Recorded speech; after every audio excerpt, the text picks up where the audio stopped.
satisfying moment clicking it and going live. Oh, turn my phone off.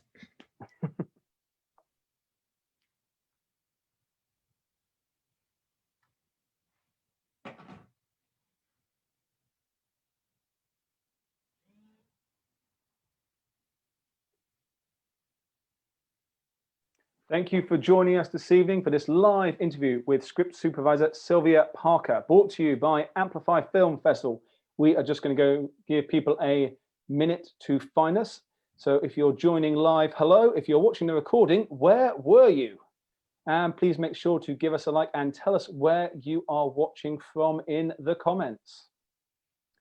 This interview is part of Amplify Film Festival, a partnership between Film Bath Cambridge Film Festival, Sydney City Brighton and Cornwall Film Festival. 4 brilliant British film festivals distilled into one, blasting brilliant new cinema into your front room. Amplify's online film festival runs from November the 6th to the 22nd and is beaming feature films, shorts and industry events directly to you wherever you are in the UK, or in the case of this event, the world. I also need to say a big thank you to the BFI and the National Lottery for being Amplify's main funder. With that said, I am Henry for Amplify Film Festival, and I would like, if you haven't already, to give us a like and make a note to go check out our previous interviews. One last thing, just a quick reminder, if you want to submit a question, please do so via the comments, and a big thank you to Yo-Yo, who is keeping an eye on those this evening. If you don't have a question, why not tag someone who you think is missing out in this interview? The more likes and comments, the more people will see it. And with that said, let's get rid of that. It is a great pleasure to introduce tonight's guest, Sylvia Parker, a script supervisor with over 60 credits in IMDb, and what a range they are. Her work has included Trainspotting 2, The Hollow Crown, The Theory of Everything, Jane Eyre, The Favourite, Murder on the Orient Express, Military Wives, Artemis Fowl, and the upcoming James Bond film, No Time to Die. Please give a like to Sylvia Parker. Hello, Sylvia. Thank you for joining me. Hi, Henry. Thank you for having me. It's okay. Right, I've got the introduction. Oh, I've got all the notifications going on, Sylvia. It's most wonderful. Everyone's watching us.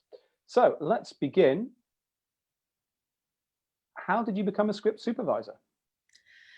Long time ago, I had a normal 9-to-5 job and decided I wanted to do something else, wanted to change. So I went back studying and I did a French degree with film. And I thought, you know, I love film. Why don't I go and do that? So that was the sort of start of it. Did a lot of sort of short films, did a lot of student films, and then just gradually things built up. And here I am 25 years later. Fair enough. Bit of a change there then with your from French to filming. Okay, and so that's your journey into it. But what exactly does a script supervisor do? Very, very good question. A lot of people don't know what we do. So what I'm going to do, I'm going to sort of give you a short quote. A brilliant writer, Michael Green, I work with, he gave his opinion of what he thought a script supervisor does. I'm going to just quote him. He said, everybody knows what a script supervisor is supposed to do on the technical level. Those things can be listed in books. The more interesting part of the job, and equally necessary, is the invisible stuff, the vital intuition, the nod of approval, you got it, to the director. The script supervisor is the institutional memory of the story as it must be. When everyone else is myopically focusing on buttons and lenses and strands of hair and the motion of a cloud across the sky, the script supervisor is the only one focusing on all those, as well as the actual movie that is being made. I think that kind of sums it up, really. Yeah. We cover a whole range of tasks, which, you know, I'm happy to explain as we go along. That's great. So it's kind of that you're working very closely with director there then. Absolutely, yeah. Is that sort of your primary role, is to help support that side of things and make sure that things are happening? Yeah, we work across the board. We work with all departments, with makeup, costume, art department, camera. But you know, the main focus is the director.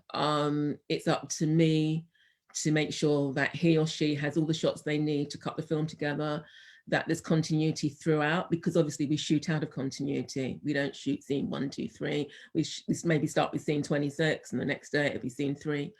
And so it's really important to have continuity with actors, with their dialogue, with their actions, so the story all holds together. So yeah, that's my role, yeah.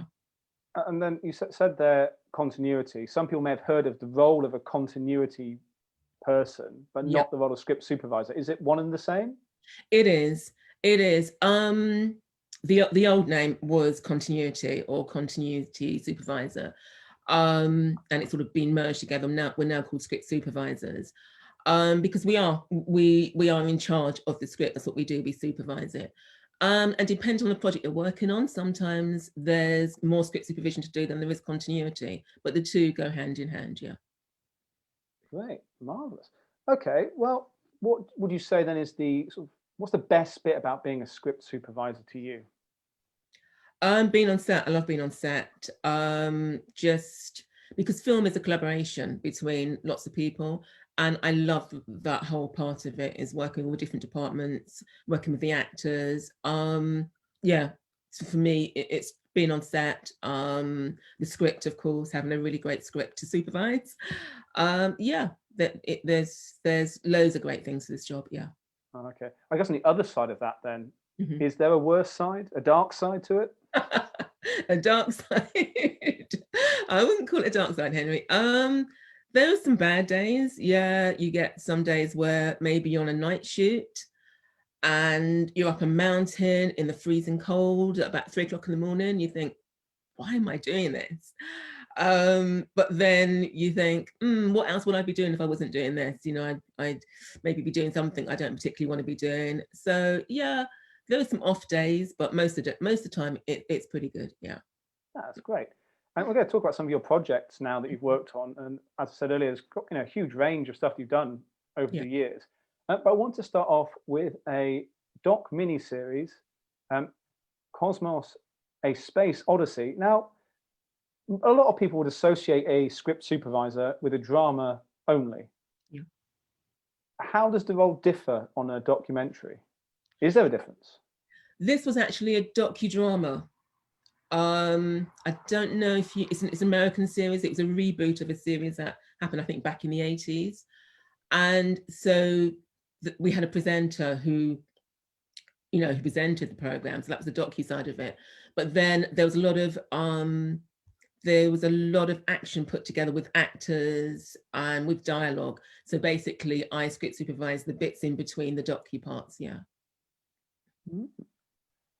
And does that do you work the same way you do on drama for the scenes you were doing? For the most part, yeah. Sometimes, you have to know what the drama part is how it's cutting into the documentaries part. That is important to know.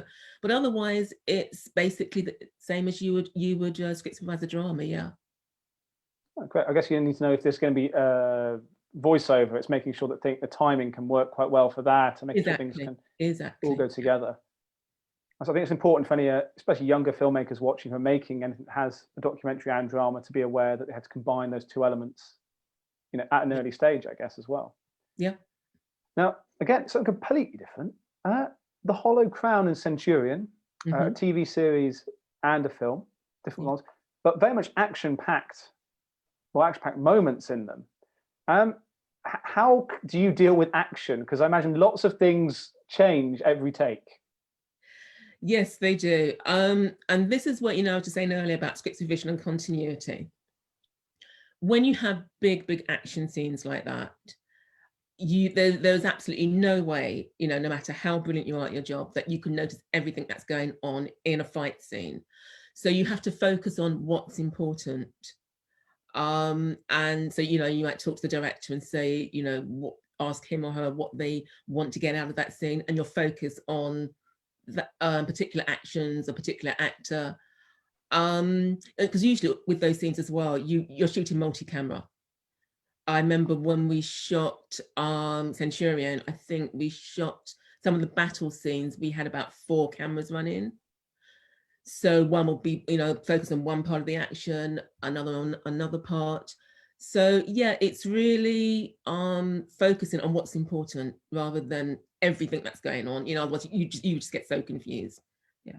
Oh, definitely. And how does that work then? So if you see are you looking at a monitor Yeah, I have a monitor with all 4 cameras, which was, you know, so I can see what each camera is covering and make sure that the whole scene is being covered with that every bit of the action, that, and to check that not maybe sometimes what you might have, because cameras move all over the place, you might have 2 that are covering exactly the same piece of action, and so you'd point that out to the director and say, you know, don't you want this bit of action which you're not getting?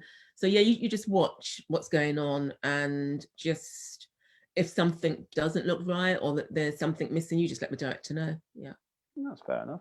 And do you have to go to the departments to let them know things, or they come to you? How does that how does giving feedback work? well, that sort of starts right at the very beginning. That starts in prep. Before you even get on set, we have a period of prep, and depends on the project. You know, the length of time depends on the project. For instance, for the film you just mentioned, Centurion, I think I had 2 weeks prep, and there was no rehearsals or anything, so it was just preparing everything. And during that time, I will speak to costume and makeup, which is really important, because in that film, obviously people had injuries, so we need to sort out when those injuries are going to come up and when they're going to slowly disappear over the right period of time, so that, you know, that again, continuity. So yeah, everything during prep, I would speak to art department, speak to the DOP about shots he wants to do and stuff, speak to the VFX, SFX department. Yeah, most of that is done during prep. Yeah. Right, so it makes everything run smoothly then when you get to set and get to shooting. Exactly. If you have, yeah, you always find that, you know, if you have a plan A, if something goes wrong, plan B kicks in, you know. No, it makes perfect sense. I think, again, it goes back to what we've heard a lot in the past from industry professionals, is it's all about the prep. It's all about putting the work in early on to make it pay off later. Yeah, I would say that for me personally, my prep is about 50% of my work already done before I get on set. Yeah. Oh, that's great. Something much smaller now. So I think you worked on last year, Soon Gone, a Windrush Chronicle. Unlike The Hollow Crown, Centurion, and other projects, it was a much smaller cast, wasn't it, for this one? I think IMDb has 2 listed for this project you worked on. For the episode that I did, I think there was only 1, which was Lenny Henry. Yeah, just delivering a monologue. Yeah.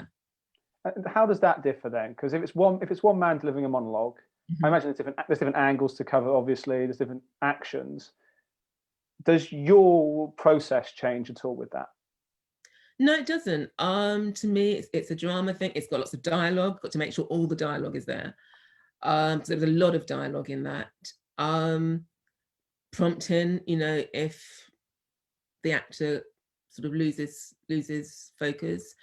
But otherwise, no. I tend to approach everything in the same way, and then if there are problems, I can always adapt, you know.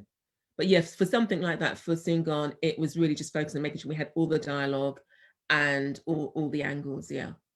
No, that makes sense. And then when you work, do you work digitally, on paper? Do you have a script there, a tablet?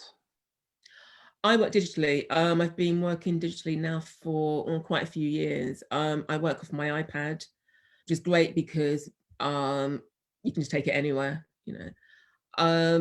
So I have that, and I think most people do now. I mean, there's still people who work off pen and paper, which is great. You work however it suits you. Digitally just suits me. That's the way I do it. Yeah. No, it makes perfect sense. I mean, it's working. I imagine obviously carrying a script around can be quite heavy as well at points. I still have my script. I have to have my script because actors come up to me and want to see something. They don't want to look at an iPad. They want to see the actual words on a piece of paper. So I have the script. Yeah. Oh, that's quite interesting. You have to have that hybrid combination. Yeah. Now, something that I know is happening in lots of films now, and people watching would have seen a film with this in, is CGI and VFX effects. I know one film you were involved in is Artemis Fowl. There's a lot of fairies without any plot spoilers, etc. They're not there on set, I'm guessing. So how does that work? Yeah, there's a big. I don't think it's a spoiler because I think it's in the trailer. There is some scenes where there is a massive troll, and a lot of the times, yeah, he wasn't actually there when we were shooting. It was a combination of animatronics, CGI, and actually having somebody in costume against a green screen. So yeah, there's a lot of elements, and we shot those particular scenes with the troll over days and days and days, because there were bits, it was like, say for instance, one scene, I think we shot that for about 5 days because it had so many different elements, and even at the end it still wasn't completed because then we had to add the CGI afterwards. So yeah, you have a scene which can contain CGI, animatronics, live action, and yeah, it's all got to be put together. And then for that, do you ever go, are you involved in the post-production process of helping them put things together? No, I don't. They have all my notes. The VFX guys, they have all my notes, and so they work off those. Yeah. No, that's great. I think it's quite interesting to see how, because technology is becoming more and more prevalent, obviously. Yeah. And there's a big shift now on the higher end productions of using CGI, or the director having monitors that can now display it all live to them. So it's quite nice to know how people work with these sorts of things. Now, I had to ask you about this. I know we can't talk too much about it because it's not out yet. I think you know where I'm going with this one. I do. No Time to Die. So those people who don't know, Sylvia worked on the new James Bond film as a script supervisor, No Time to Die. For a big feature like that, how much prep time do you get then? I had about 4 weeks for that. It was because there were a lot of things to do. So yeah, I think it was about 4 weeks. Yeah. Is that from when you first get the script to have to do a breakdown of it, or is that? Yeah, the first thing I do is break down the script. No, sorry, the very first thing I do is actually time the script. Time it, and so that the director and everyone else has an idea, producers as well, have an idea of how long it is, if it's too long, if it's too short, they might want to cut things. Then I do a breakdown, a scene by scene breakdown of what happens, when it happens, do a story order. Yeah. So how do you do a time? Do you sort of count the number of pages and estimate a time, or do you have to read it yourself? Oh, no. No? How does it work? Tell us. People do them differently. Me personally, the only way I can get an accurate time in is by just acting it out. I just act out all the parts at home in my rooms, and no one can see me. And also for things like action scenes, I would just go to the director and say, how much time do you want for that? And then factor that in. Yeah. That's great. I think covering this thing is much quite fun to sort of be able to go through. I'm all the characters in a James Bond movie. Yeah. That's great. So you said a bit about how 50% of your work's done before you get to set. Yeah. When it comes to a prep for the next day's shooting, do you have to get lots of stuff lined up for the next day? Do you just know which pages are being shot, and just is it like you finish shooting, you have to go get yourself ready again? Yeah, after we finish shooting, sort of go back either to the office, production office, do my notes, hand those in for the editor for the next day, and then we get the call sheet for the next day. Look at that, see what we're doing. It may be a scene that we started shooting 2 weeks ago, so I have to go back to my notes from 2 weeks ago, have all those ready for the next day. Yeah, that's the last thing I do before I go to bed at night, is prep for the next day's shoot. Yeah, that's great. Not necessarily related to Bond, but to any of your projects. How do you end up dealing with a director or actor who doesn't say want to take on board what you've been saying at the time? Is there a way you do it, or do you have to? What I do, the directors, if I think there's a shot missing or something's wrong, I'll just go and talk to them privately. And it's up to them whether they want to take that on board or not. There might be, I might think there's a shot missing, and they'll just say, fine, I'm happy with that, I don't want to cover that, and they'll give me a reason why. That's fine, I accept that. They know how they're going to cut the film together.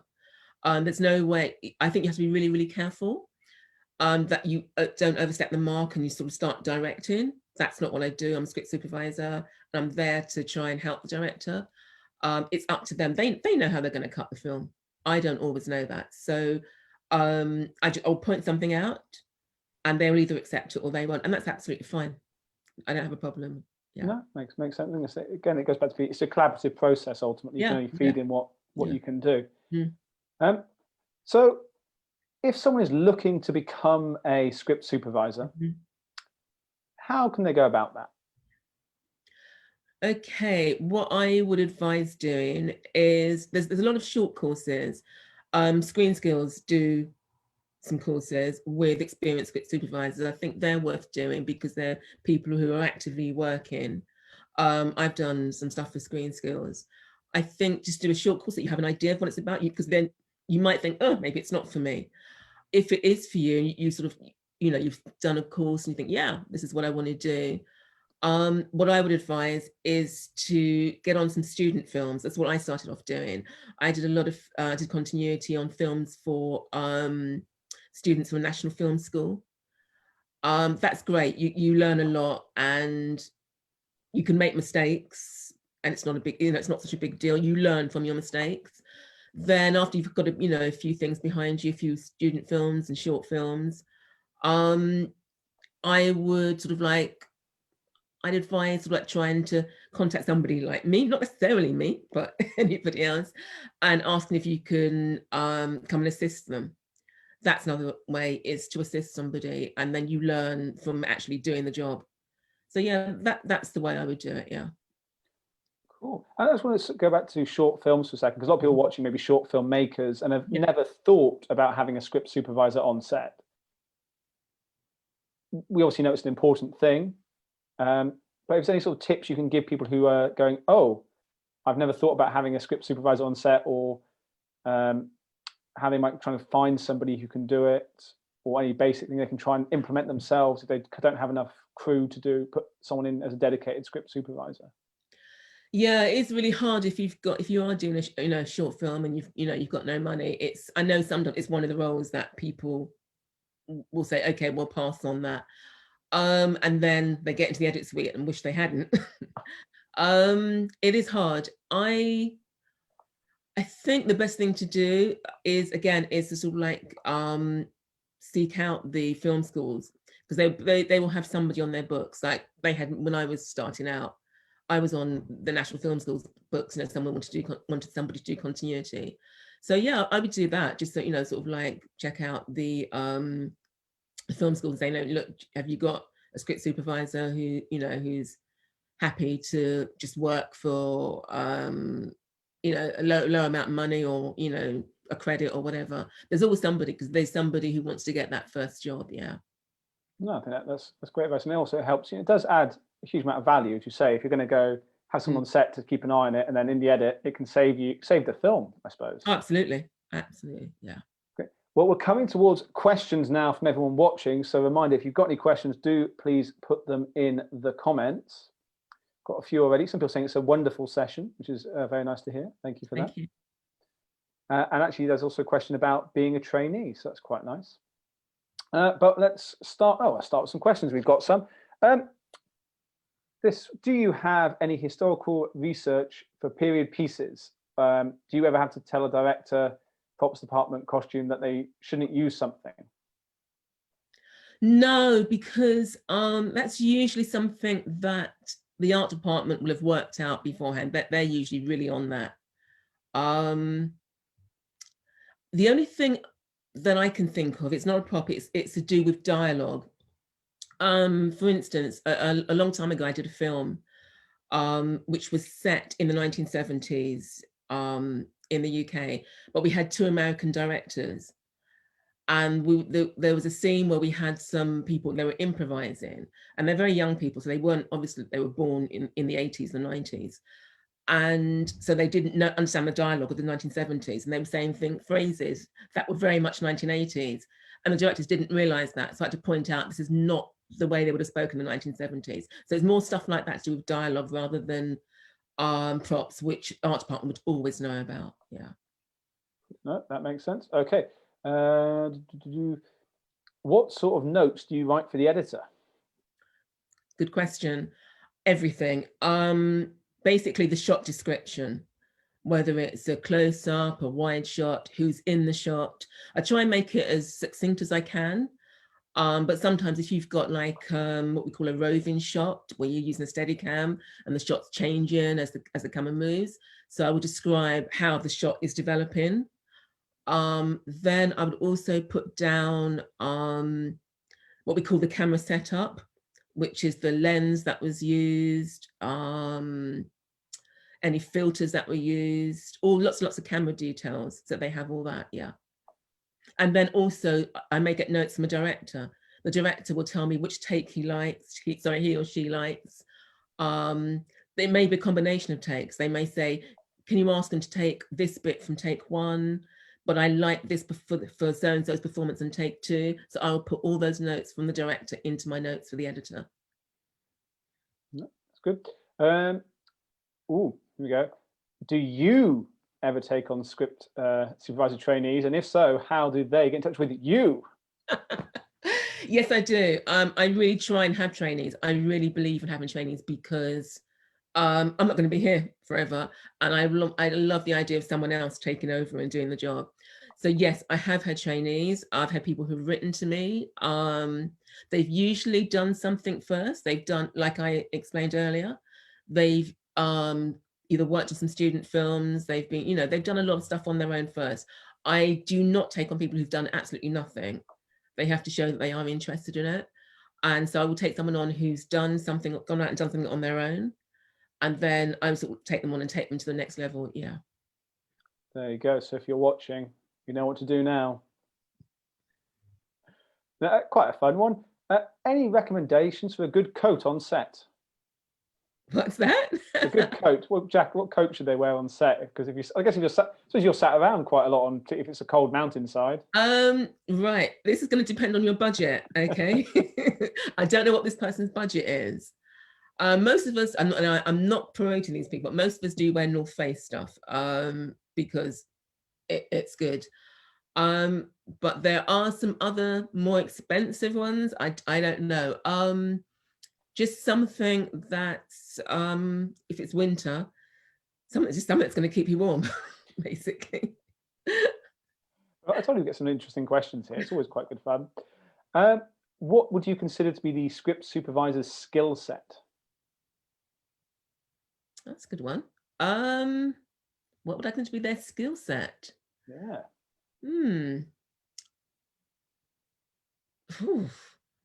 That's a really good one. I don't know, we don't particularly, there's so many skills to the job. There's not one particular skill.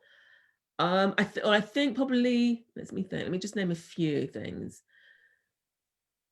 On set, you really have to be focused. You have to be someone who is focused, no matter what's going on around you. There's loads of things going on around you. You have to really focus on what's happening because you're the only person who is watching everything. As I said in that quote earlier, someone might, for instance, costume, maybe checking somebody's costume, how that's ending up. Makeup, we were looking at hair and, if that's still in place or whatever. The art department will be looking at props. I need to cover absolutely everything, including dialogue. So I think the most important thing is being able to focus on everything, is basically being superhuman and doing everything. That's our skill set. Just everything is the skill set. That sounds good. I mean, do you get lots of people crowding around your monitors, or do you make sure everyone's got their own space? No, because I'm usually with the director, and the director will not have everybody crowded around the monitor. Usually it's just myself and the director and the DP sometimes, yeah.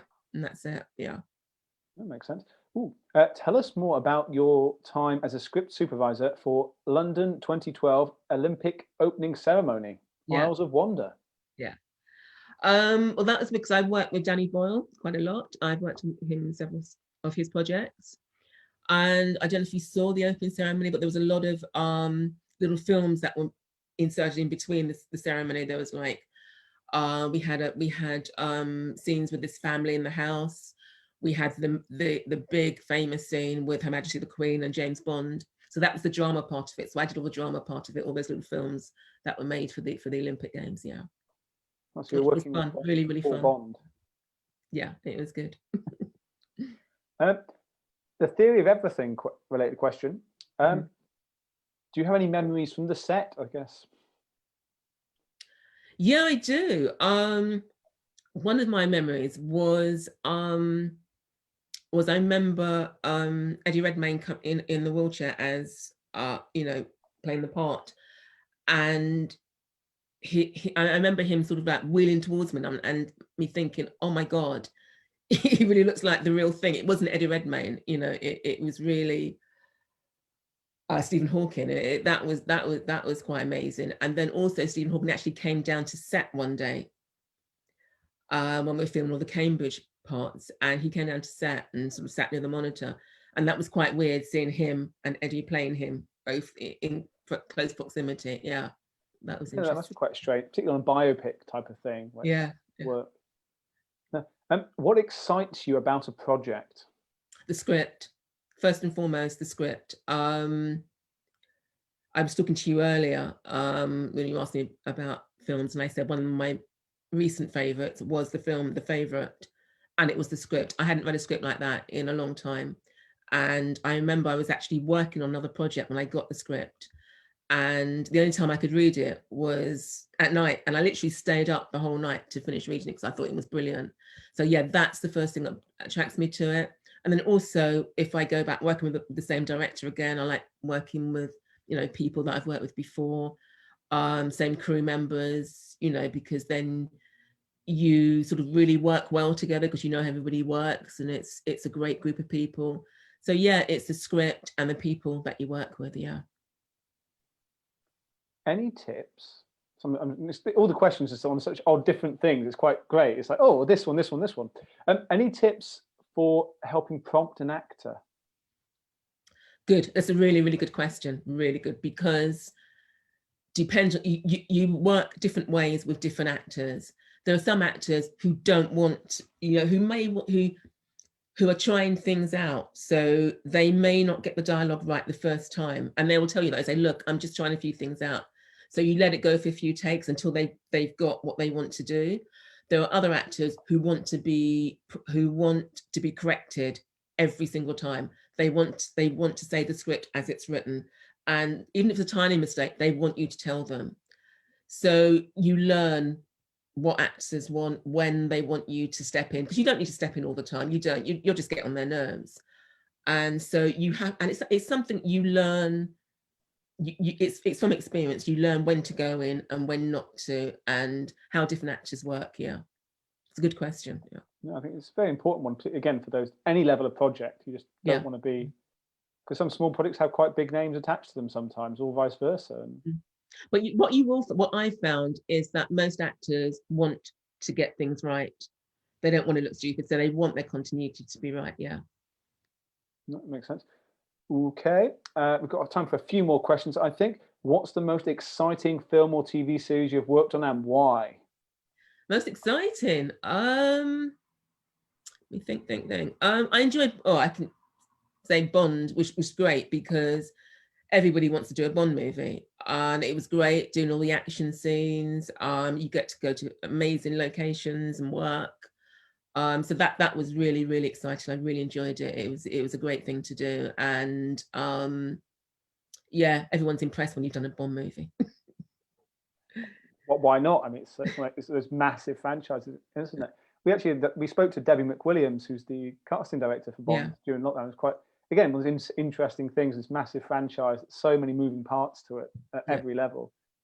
Okay, and on to Bond. Actually, what's the catering like on set for Bond? It was pretty good. Yeah. Yeah, it was good. I mean, I'm vegan, and so I'm quite difficult sometimes to please. And I was, yeah, it was good. Very good. That's I know. Great the questions. Do you ever read the book if you're working on an adaptation? No, never. Just the script. I don't see the point because, for instance, when I did Jane Eyre, I mean, I had read the book years and years ago, and I was at school. I chose not to reread it because Moira Buffini, who did the adaptation, had taken a totally different approach, and she'd done something really new with it. And that's what I go with, the script. Yeah. No, it makes sense. Oh, I've got this one final question for you. What is the most challenging project you have had? Ooh, quite a few. Bond, probably, because it was a very, very long shoot. And we shot some action scenes. I think it was like about May. And then, as everybody knows, our lead actor injured himself, so we couldn't complete them. So we didn't actually complete these sequences until something like that September. So it was having to go back to all the action stuff that we've done, a lot of stunts, and that was quite complicated. Yeah, it's fitting everything together. Yeah, I think that the most difficult things are when you shoot one scene and you may shoot it over a long period of time in different locations, in different countries even. You can have a person walking through a door in one country and out, and you shoot the other side in another country. So those are quite difficult things because you have to do a lot of matching and to make it look as though it was all filmed at once, yeah.